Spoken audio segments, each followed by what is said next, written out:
Lying far out in the Pacific Ocean, Easter Island is best known for its moais. Over 900 of these ancient sacred statues still stand and bear witness to the island's transformation.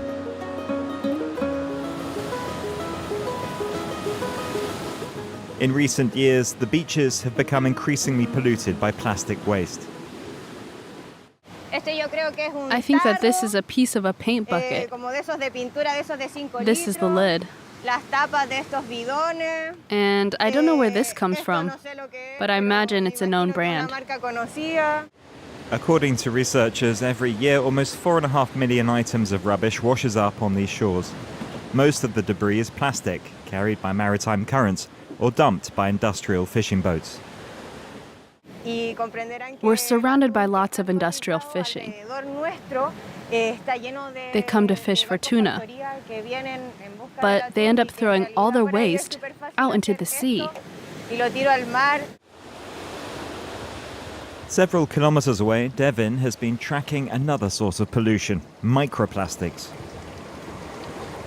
These tiny particles cover the beaches and are 50 times more present on the coasts of Easter Island than on those of continental Chile. As it's a rocky area, the floating plastic is thrown onto the rocks over and over again, and it fragments. It can stay around forever because it's not biodegradable, and it's not a natural material. Plastics can stay in the ocean for hundreds of years. Many birds and fish consume them. The effects on human health remain uncertain. Even if we clean this area today, the sea will bring in more rubbish tomorrow. In reality, as long as we continue to produce and consume plastic, there's not much that can be done. Easter Island is no exception to plastic consumption. On top of what arrives by the sea, residents have to deal with their own rubbish. Almost 8,000 people live here, without counting the roughly 100,000 tourists who visit annually. A real challenge for the island's recycling centre. Director Alexandra Tuki has been fighting for more than 20 years for improved waste management.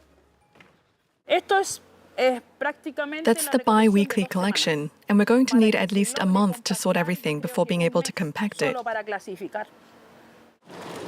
In one day, the employees treat more than 10,000 plastic bottles, which are then sent to the compressor.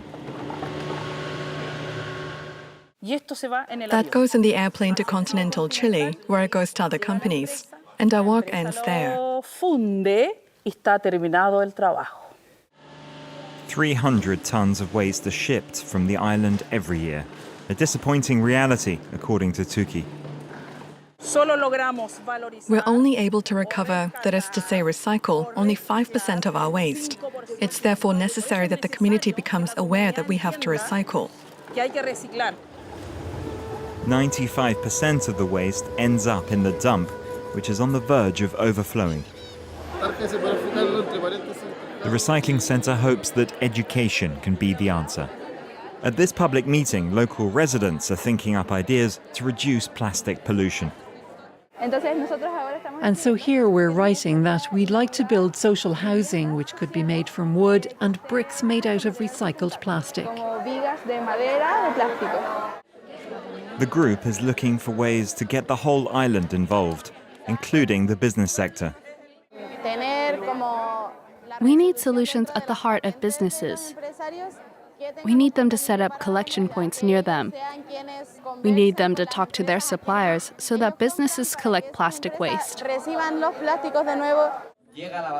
Necessary and urgent changes if the local authorities are to achieve their aim of making the territory zero waste by 2030. Easter Island also wants to lead the fight against plastic pollution across the region. At the start of April, the territory was welcomed to an international summit on the theme with other leaders of Pacific states. The topic of responsibility lay at the heart of discussions. We need to take local action, and I think that's where this summit should begin with. Begin locally and then move on regionally, then on to global level.